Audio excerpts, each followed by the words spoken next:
La Suède est en train d'envisager de le faire, en envisageant, me semble-t-il, 30 000 euros. Je suis très réservé. Je pense que c'est une machine à alimenter les mafias et les trafics humains. Encore une fois, je pense que c'est de toute façon gérer le problème par le point d'arrivée plutôt que par le point de départ. Par ailleurs, la politique déployée par le gouvernement suédois a abouti à des chiffres qui ont été eux-mêmes contestés en Suède, mais quoi qu'ils en soient, ils indiquent une tendance nette. L'année dernière, le solde migratoire suédois était négatif. C'est-à-dire qu'il y avait plus de gens qui étaient repartis que de gens qui étaient arrivés.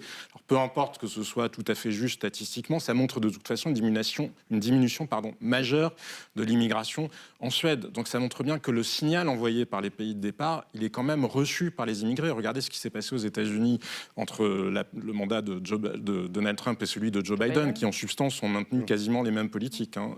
Donald Trump n'avait pas construit ou très peu construit le mur avec la frontière mexicaine. Mais le fait d'avoir affiché le refus par les États-Unis finalement d'accueillir de nouveaux migrants avait freiné les flux et d'ailleurs contribué à rediriger un certain nombre de flux vers l'Europe, puisque des gens d'Amérique latine, souvent bénéficiaient de la nationalité espagnole via leurs ancêtres, avaient commencé à se rediriger vers l'Europe. Donc, le signal envoyé